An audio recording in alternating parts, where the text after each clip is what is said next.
Hello, hello, hello, West Point family. Welcome to another edition of Tuesdays at 2. This time actually happening Tuesday at 2 o'clock. We got a double dose this week of Tuesdays at 2. Today, we're going to talk to the esteemed dual Hall of Famer Mark Casse. Tomorrow, we're going to have Arnaud Delacour and Bruce Jackson on for your listening and viewing pleasure. Welcome to Belmont Stakes Week. Welcome to Tuesdays at 2. As you can imagine, it's a busy time for Mark Casse. He's been traveling to Saratoga today, so I think he is going to be on a couple minutes late. He and Tina just got to their house at Saratoga, so we're super grateful, obviously, that he's going to make the time to join us. We do have newcomers joining us on these calls all the time, but I think Mark's one of those guys, like Steve Asmussen last week, that needs no introduction. He's one of only two trainers, along with Roger Atfield, to be inducted into both the Racing Hall of Fame in America and Canada. And he's closing in on a big milestone as well. He's on pace to reach 4,000 career wins sometime this summer. I'm Joe Bianca, by the way. I didn't introduce myself off the top.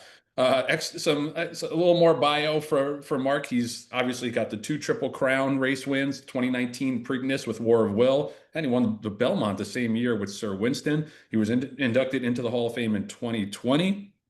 If you remember, that was the induction ceremony was postponed to the next year to 2021, and he was in the Canadian Horse Racing Hall of Fame since 2016. Six-time Breeders' Cup winner, 2015 Mile with Tepin, and the Juvenile Fillies Turf with Catch a Glimpse. He had a 2016 Juvenile with Classic Empire, the 2017 Mile with World Approval, the 2018 Filly and Mare Sprint with Shamrock Rose, and the 2022 Juvenile Fillies with Wonder Wheel. I was there for that one. That was the Flightline Breeders' Cup. And speaking of Flightline, I just saw Terry Finley pop on. I want to thank him for joining us. Mark's got over $255 million in career earnings with over 3,940 wins at the moment. Terry, I mean, we work with a lot of esteemed, accomplished trainers. Mark is right up there at the top of that list. Yeah, he sure is, Joe. And thanks for everybody for jumping on. But I remember we first did business with Mark when he was pinhooking horses for uh, the Mockingbird Farm out at Barrett's, probably in like 1996. So almost, what would that be? Almost 30 years. Um, there aren't very many people that are dual Hall of Famers in Canada and the national.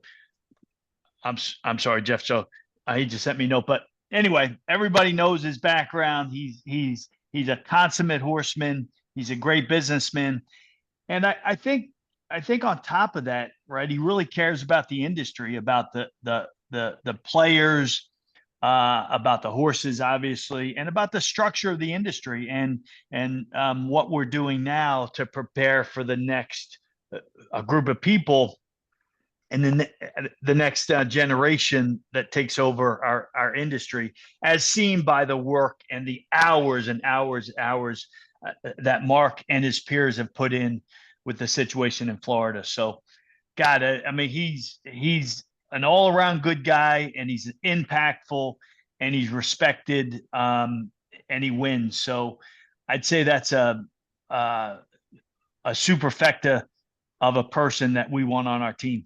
Absolutely. And budding social media star. He did a lot of viral videos with Sandman, with the Ice Bucket Challenge and all the TikTok stuff. So shout out to Mark for being funny and being nimble and being able to do that stuff. Because I think that helped a lot with the promotion of Sure did. Sandman Yeah. and the Derby as a whole.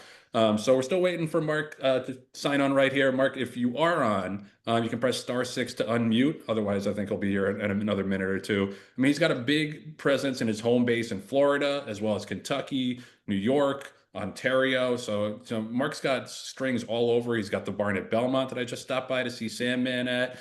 So it's a lot like Steve last week when we had Steve on. It takes a lot of really experienced assistants and a great general to delegate to all of these different assistants in different places. So it's a really impressive operation. So I can't wait to hear more about it with Mark. Terry, I'll just ask you. I was talking about Sandman and the social media buzz that he created. Like, I mean, it takes a certain kind of trainer to let that many people into the barn and be okay with that. What was your experience like with Mark during the Sandman hoopla? Yeah. And I obviously this was the first time for all of us to go through this. And one of our partners was asking me about that this morning, and it was kind of neat.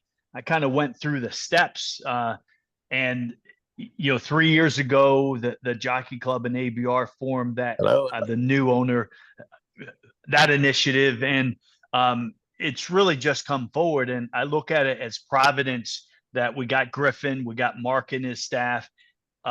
Ultimately, we were really lucky to get Sandman on our team. So when you put all those together, I thought we went into the Kentucky Derby after we won the Arkansas Derby. And we were in a great spot. And I know Mark and his team, and especially Griffin and Sandman, all put that together. And overall, they ran with it. And I think the results speak for themselves, Joe. Yeah, absolutely. And I think we do have Mark on. Mark, can you hear me? I can hear you. Awesome. I We don't were know. just talking about what a big social media star you are now. Can you see me? No, we can hear you though. Oh, I don't know why you can't see me. I don't know if you can turn your video on, but if not, it's all good. We can just chat like this. I wonder. I can try it on my phone. Let me see. I think it's all good like this. All right. Unless you just got a haircut or something and you really want to show it off. Well, if I got a haircut, I look a little. Terry and I have similar hairdos. Yeah, so let's just leave it like this. Terry, appreciate you jumping on. Let's get into it with Mr. Casse. Something I want to ask you before we get into the horses is I mentioned the experience assistance you have, but you also you take advantage of advanced technology. There's a smartphone app that you have that you use to detect if a horse's gait or stride is not quite 100%. Is that right? Yeah, it's called SLEP, SLEIP. Mm-hmm. We've been using it for over 3 years now. I understand now that all the New York Commission vets have it as well.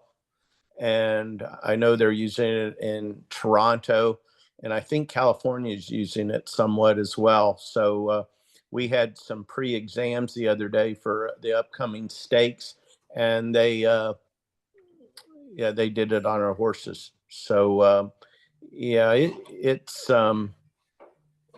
it's something we use it a lot. Joe, no horse, and I think you've heard me say this, but what we do, we use it quite often to kind of learn about our horses.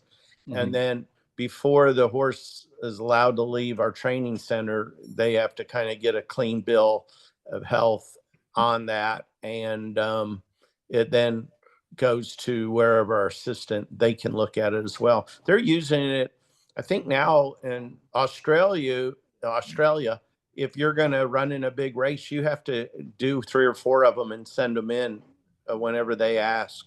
So it's being used worldwide. That's really cool. And it picks up like the deviations on the stride. And I think this is a great preventative tool, before there is an issue. We see something like Stride Safe is a similar thing. So I think that's a great kind of Stride Safe's a little different. I'm not as sold on that just yet. Okay. But this is pretty simple. You just jog them up and down. It looks at 100 different points of the horse jogging. That goes to Stockholm, Sweden, and in about 3 or 4 minutes, we get an analysis, and we use it for also when we're trying to determine what's bothering a horse. We'll block them and send it in. We may send 5 of them in the morning, trying to pinpoint where soundness issues coming from. Gotcha. Yep. That's excellent.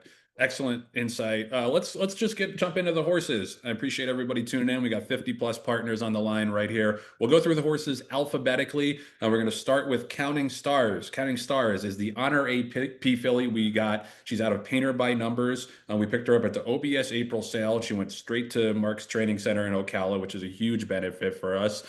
She had some minor discomfort, like she pulled something in behind a few weeks ago, but she went back to the track last week. Mark, what are your early impressions of this filly? I really like her. I only got to breeze her a couple times, and then, as you said, Joe, she was having some we think she pulled a muscle, because we went over from top to bottom, couldn't really find anything structure wise. So I think she's pretty talented. Still a little, I'm not. She still, I still want to see more from her, but right now, I would consider her an A. That's awesome. Yeah, it's great to hear. And just from talking to Mark week to week, he says unprovoked by me that he really likes this filly, and it's great that we got her straightened out now. And then we'll bring her along from there. Up next is Curtain Call. This is a very, very advanced son of Tiz the Law, who's been moving full steam ahead toward an early summer debut. We bought him at OBS March. Mark, the book just came out recently at Churchill, the new book. There's a race going 5.5 furlongs on June 12th. Without pinning you down 100%, do you think he's a candidate to debut in that race? That's the plan right now, Joe. I really like this horse. He is, if the other filly's an A, this run right now would be an A plus. I consider him one of our better 2-year-olds. We're excited about him. We're excited. Again, winning first time is not always our goal. So we'll see what happens. But what I'd like to do is kind of a similar to a Sandman, run him here, and then we'll run him at Churchill, and then probably bring him to Saratoga. I think he has potential to be a serious horse.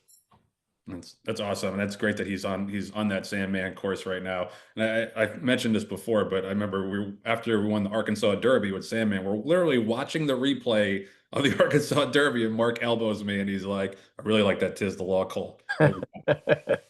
Yeah, that's me. I don't focus very well.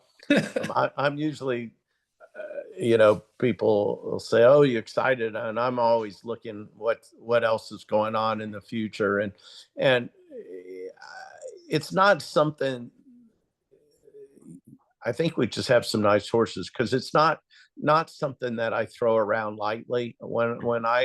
I'm very fortunate. I've been around a lot of good horses, and I don't throw accolades around easily. So when I say that, that means I like him. Normally you'll get out of me, yeah, he's okay, he's all right. Yeah. Exactly, and that's why it sit up and take notice. Mark's not one for hyperbole, and we were watching the 2 gate works that he had on the screen just now, which is super, super exciting. The way he just blasted out of the gate, especially in that 1-2 back. So seems like he's very sharp, good mind, and everything has been on course so far. Let's move on to one of the other newer 2-year-olds. This is Ewing. It's a Knicks Go colt named in honor for one of the all-time great New York Knicks, Patrick Ewing, as I shed a single tear for the Knicks no longer being in the playoffs, but it was a great run. This colt dazzled us and co-owner DJ Stable, also co-owners on Sandman, at the OBS April sale. And he jumped right in at Mark's Training Center in Ocala with 3 official works, and that earned him a transition to Saratoga to continue preparing for a debut. Mark, he's another one that seems like he's hit the ground running. What have you seen from him so far? Yeah, I mean, I've already given you 2 that I'm excited about, and this is a third one. This horse has done everything right. As you said, he's already earned his way to Saratoga. My thought was that I wasn't probably gonna get a start into him at Churchill. So I wanted to get him to Saratoga so he could have, 3-4 works before the meet starts. But so far, he's another one that is right at the top of our 2-year-old list.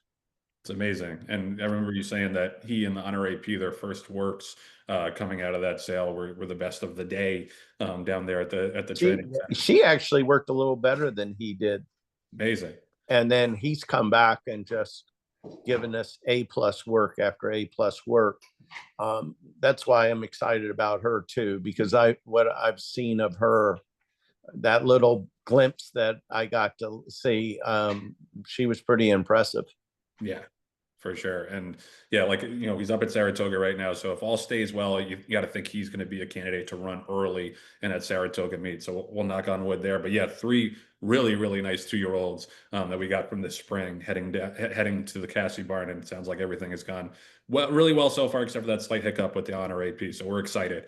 Let's get to the big horse. Colt, we all know very well. That's Sandman, coming off of his classic placing in the Preakness Stakes, where he rallied from last to finish third behind Journalism.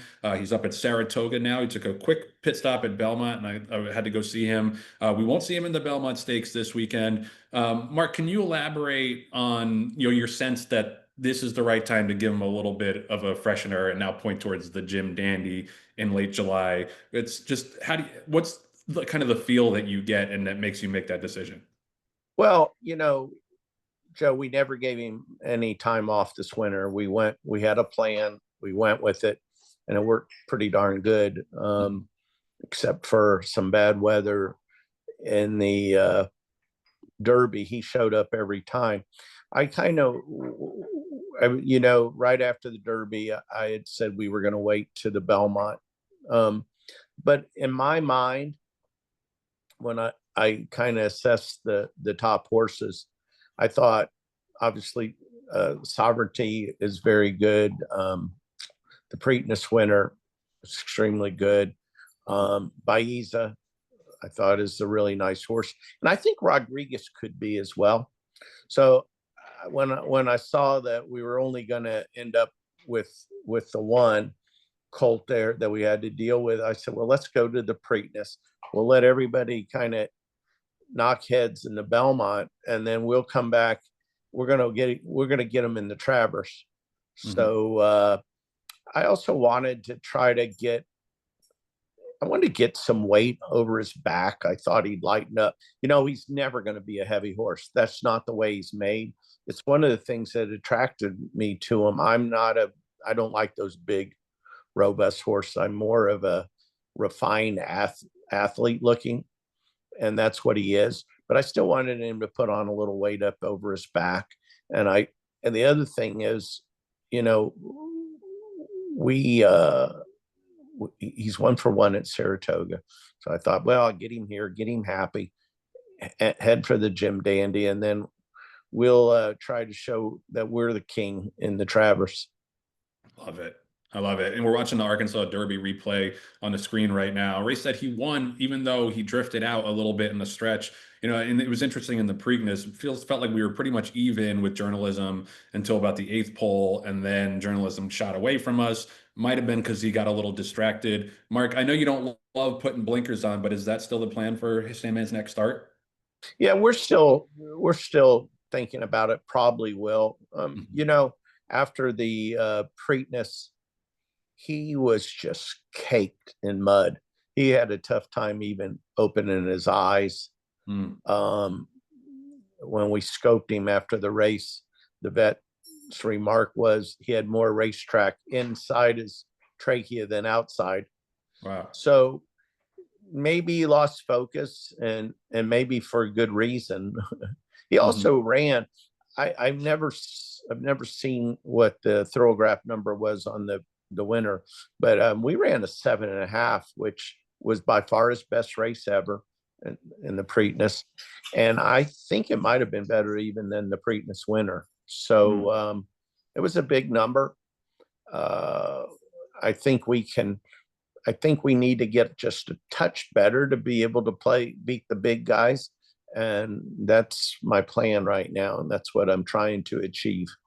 Yeah, I love it. And we're looking at the Thorograph, or they're either the Ragozin right now, and he meshed his career top with a 5 in the Preakness. So that's huge. And yeah, just really, really tantalizing idea to have a fresh Sandman for the summer and then into the fall. Grade 1 winner, obviously super accomplished, but I think we all agree that there's a little bit more to find there with him, and I can't wait to see it. Look where his other 5 was. Yeah, exactly, in the Arkansas Derby. So no, in Saratoga as a 2-year-old. wow, that's right. I didn't even notice that. Wow.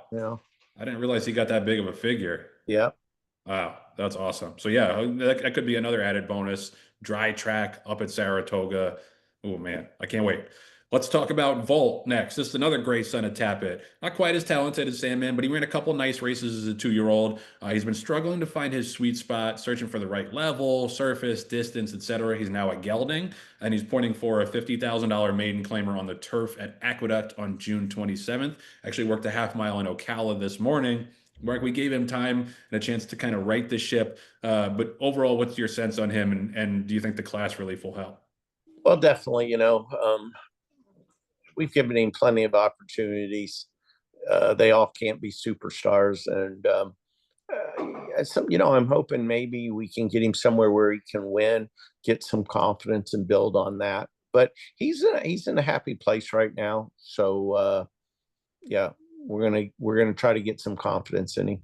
Do you feel like the gelding has helped him? Is he moving smoother? Like what's He's his definitely he's moving better. His attitude's better. okay. Yeah, the gilding's helped him. Excellent.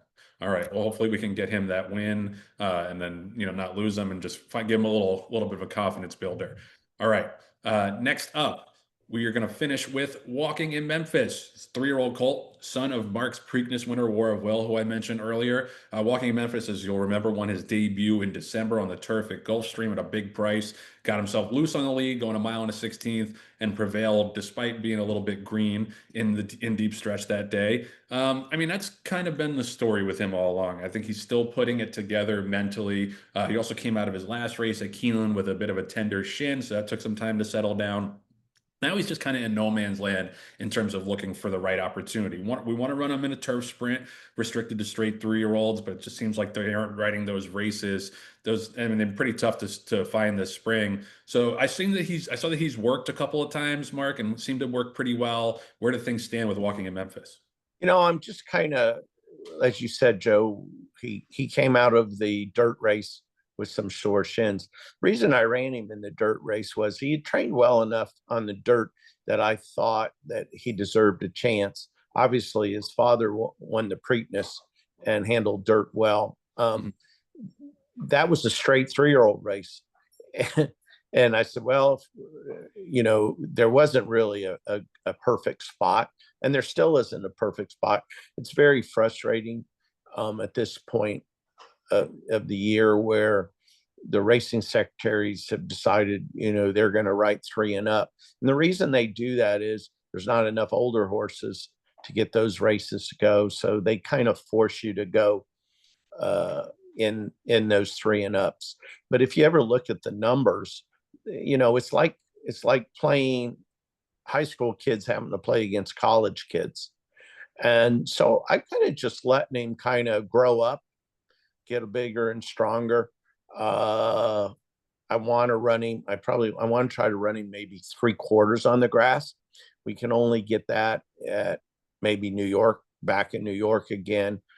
Could get it at Woodbine, possibly on Tapeta, or I don't know. The Ellis book's not out yet, and we'll see what that looks like. So I hadn't really worried too much about him because I was just kind of wanting his shins to get better. He's happy now, so we'll concentrate a little bit. I know sometimes it's a little frustrating because you have a horse here and you want to watch him run, but I'm just trying to do what's best for him and let him grow up. So Absolutely. And you mentioned wanting him to go 6. Would you potentially run him at Saratoga going 5.5, or do you think that's too short? I would if they gave us a 3-year-old Right. race. Someone, please give us a race. Yeah, if they gave us a 3-year-old race, I would try it. Yes. Yeah. All right. Makes sense. Good to know, and good to see him back training as well and breezing well. So looking forward to a good summer with Walking in Memphis, assuming we can find the right spots for him. All right, so that's the sextet. That's the half dozen that we have with Mark Casse. With that, I'm going to open up the phone lines for questions. If you want to just unmute yourself and ask a question, if you want to type it in the Q&A, that helps too. So just don't be shy. Ask your questions of a dual Hall of Fame trainer now while you can. Is that Rick Fuono? Rick, you got a question? Yeah, Mark, we have a piece of Counting Star, and what is he in Kentucky or still in your farm in Ocala? No, she's still at the farm in Ocala and will be for probably a few more weeks. she's just back in full training again. I would want to breeze her a couple times and then decide. She'll probably I would think she'll either go to New York or Kentucky. Okay, so nothing yet, no No. determination yet. No, but you got a good one. Yeah, that's cool. Well, you know what? I saw the I don't want to go long, but I saw the combine, I call it, in the beginning when she was running and she was grabbing that dirt. And I said, holy moly. And then Joe said, I think I can quote him. He said, I don't like falling in love because sometimes I get disappointed. And I said, you know what? I kind of fell in love with this horse too. So hopefully you see him. We'd love to come to Kentucky. You know, I'm on the East Coast like Joe. Well, you got good taste. Saratoga's good also. You have good taste. Settle. So We'll settle for we'll Saratoga. keep our fingers crossed. Like I said, I think she's pretty talented. I don't want to go out on a limb just yet. Yeah. But so far, what I've seen, she's put a smile on my face. I got a smile on my face right now. Thanks, Rick. And that was a direct quote. I did fall in love with her. So yeah, we're really excited about her. Appreciate the question. Jeff Silver's got his hand raised. Go ahead, Jeff. Yeah, I'm just curious about a couple things. Over the last couple of years, I've noticed like these early 2-year-old races, you know, a lot of these horses are like $2,000, $5,000, $10,000 sale horses with, you know, trainers that aren't, you know, I don't recognize so well. Some of the lower, you know, volume barns. And then I see a lot of 2-year-olds trying to break their maiden in a stakes race. And sometimes the stakes races come back with less horses in them than the regular 2-year-old races, and sometimes might even be weaker. So what's your thought about running some of these that look like they can go early in a stakes race? Well, it's funny you should mention that. On Thursday, I run a maiden in the Tremont at Saratoga.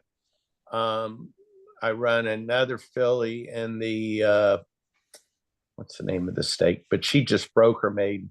Now, I have no problems running maidens in stakes. As you said early on, most of the competition is cheaper horses.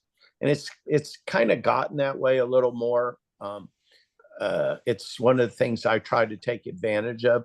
I do try to get my horses running early. I think it's experience. It always helps pay off, but sometimes, you know, horses don't allow you to be ready. We're pretty good at it. And I've won many stakes with maidens. Well, that's great to hear. And then the other thing is, you know, it seems like the easiest way to get a horse to the Breeders' Cup is the 2-year-olds. So, you know, I like them when they, you know, at least they get two cracks at it. I think we had 6 last year. Oh, beautiful. So, and of those 6, well, we have Nitrogen that's won 4 graded stakes this year. We have Vixen that's already won 2. Mibago ran in the undercard. He didn't get in the Breeders' Cup, but he's already won 3 stakes this year. Dream On, who ran in the Breeders' Cup, already won a stake in New York. So we get our 2-year-olds to the races. I agree with you. The 2-year-old races are exciting. They're the easiest to get to, and I feel like we get to them better than most because we prepare better early. And I could go into a lot of things and tell you, but it would take a long time. But one of the things that we concentrate on, and when you have horses with us, is you kind of get my 47 years of experience. I have a guy named Mitch Downs who's been with me 45 years, and Jimmy Miranda has been doing it 45 years. Those are the 3 people that you have watching your young horses train every day. And so there's a lot of experience there. Not a lot of hair. Always a lot, but a lot of experience. And I think that's the reason why we won 75 2-year-old races last year. Wow. That's great. That high. So, well, I got 2 of them. So, you know, I'm looking for, you know, I like to get those Breeders' Cup jackets with the horses. Okay, I like those too. So we'll work so on I we'll want to get work a on collection that of those. together. So, all right, great. Looking forward to Okay. it. Thanks, Jeff. Appreciate the questions. Any other questions for Mark? Want to type them into the Q&A or just unmute yourself, raise your hand. Feel free to do so. I did want to ask one question that's not related to the horses real quick, because we had Barry Eiseman, Doc Eiseman, on a few weeks ago, and talked about his behind the scenes efforts, which Mark has been a big part of, that helped defeat the recent decoupling legislation in Florida. So shout out to Mark for helping with that as well in a big way. But Doc also emphasized how crucial the next few months are going to be in developing and presenting a long-term game plan. Mark, how do you see it the same way, that we gotta have to have a long-term plan? Otherwise, this could just happen all over again. Oh, 100%. I mean, everybody was excited. Oh, we won. We stopped it. I wasn't. We just kicked the can down the road a little bit. We need a big long-term plan. One, I would hope, my hopes would be, and trying, is to get the state of Florida to get a little more involved, similar to what they've done in Maryland. We need, there's no doubt in my mind that horse racing is coming out of South Florida. Mm. It's just a matter of how long it takes. So we have to look, where can the next major racetrack be? Maybe Tampa. I think Tampa could step up with bigger purses and more money, or maybe Ocala. Ocala has a lot to offer. If you'd said that to me a couple of years ago, I'd say no. But the more and more research we do, and the more we investigate, the one thing, there's no reason Ocala couldn't be similar to Keeneland. We have the University of Florida, which sits 30 miles north of Ocala. If we put a racetrack between Ocala and Gainesville, you would be tapping into the younger crowd, which is important for horse racing. Anymore, it's about putting on a good product and televising. You spoke. I was thinking as I was flying here today to Saratoga, how much work I got done on the plane. I was doing my training schedules. I watched 30 videos of works. I looked at 20 apps of horses that had jogged. 15 years ago, I couldn't have done that.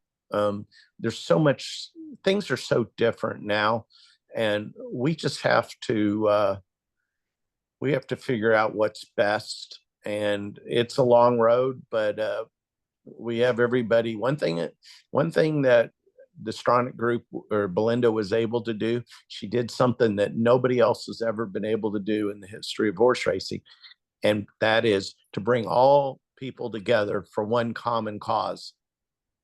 And now we need to use that common cause and get stronger and put a racetrack in Florida that will not be as good as Gulfstream, but better.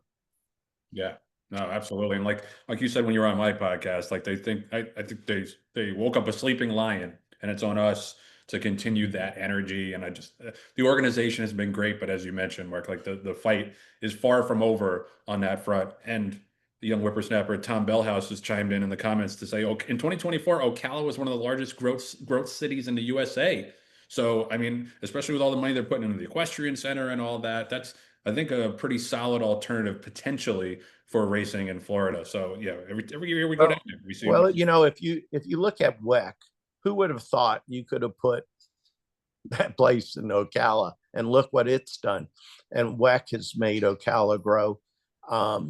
The other thing is, what we have to do, we have to play to our strengths. And that is the one thing, we can't compete with the purses in New York, and we can't compete with the purses in Arkansas or Kentucky. And I don't think we'll ever get our government to let us do something like that, to get that type of money.